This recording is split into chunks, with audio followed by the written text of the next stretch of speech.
Au nom du Père et du Fils et du Saint-Esprit. Amen. Loué soit Jésus-Christ, chers amis. J'espère que vous allez bien par la grâce de Dieu. Aujourd'hui, vendredi 7 mars 2025, nous allons écouter les références bibliques pour notre méditation de ce jour. La première lecture vient du livre du prophète Isaïe, chapitre 58, verset 1 à 9.1. Nous chantons avec le psaume 51. Tu ne reposes pas, ô mon Dieu, un cœur brisé et broyé. L'évangile vient de Saint Matthieu, chapitre 9, verset 14 à 15. Chers amis, aujourd'hui, vendredi, après les cendres, 12e jour de notre temps de carême, ce temps que l'Église nous donne pour réfléchir sur nous-mêmes. L'Église ne nous envoie pas réfléchir sur l'autre pour voir ce que l'autre va faire en ce temps de carême, pour dire que il ne se comporte pas bien, mais elle ne se comporte pas bien en ce temps de carême. Non, il faut revenir à Dieu. C'est ce que David avait fait dans ce psaume que nous lisons aujourd'hui. Tu ne reposes pas, ô mon Dieu, un cœur brisé et broyé. David a reconnu ses torts, il a reconnu ses péchés, il est revenu à Dieu. Et c'est à cause des péchés, son cœur est broyé, est brisé. Et il dit à Dieu, malgré cet état dans lequel je me trouve, tu ne peux pas m'abandonner. C'est pourquoi je suis venu à toi. Il a reconnu d'abord ses torts. Il a reconnu d'abord ses péchés.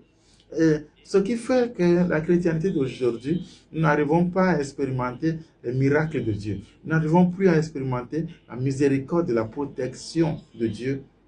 Les merveilles de Dieu, c'est que nous voulons nous justifier à tout bout de champ. On veut toujours se justifier.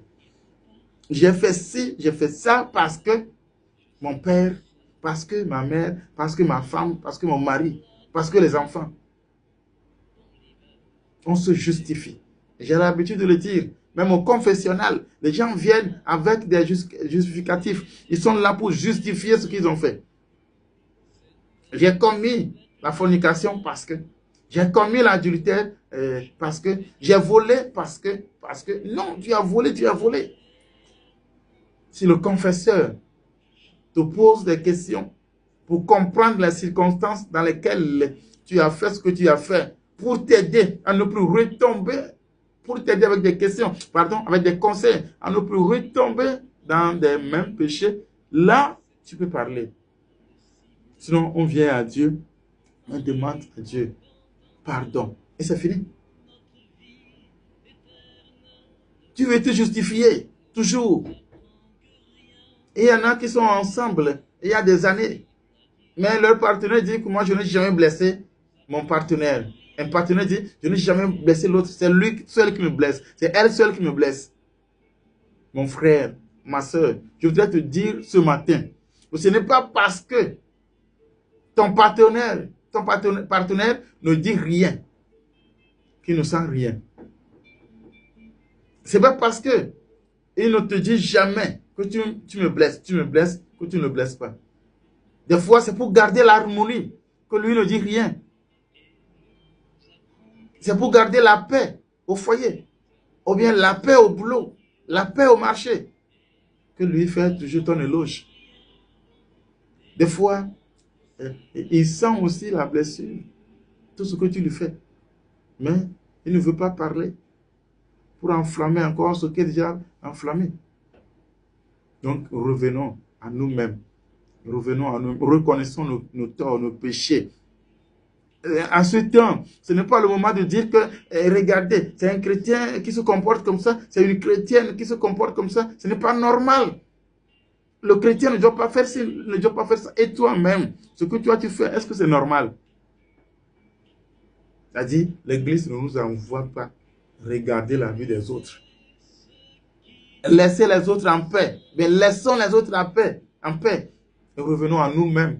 Le temps de carême, c'est un temps de réflexion sur soi. D'abord, ce n'est pas le moment de conseil. Tu veux conseiller tout le monde, mais tu ne reconnais jamais tes torts. David a reconnu le psaume 51. David a reconnu ses péchés. C'est à la suite de ce psaume que je vous dis ce que je dis. David a reconnu ses péchés. Il est revenu à Dieu. Tu ne repousses pas, oh mon Dieu, un cœur brisé. Dieu ne va jamais te repousser si tu reconnais tes péchés. Mais quand tu te justifies, ça veut dire que tu es saint. Or, aux yeux de Dieu, tu n'es pas saint. Il faut que Dieu, dans sa miséricorde, t'accepte. Pas parce que tu es saint. Pas parce que tu n'as jamais blessé qui que ce soit. Parce que tu as blessé les gens. Mais dans la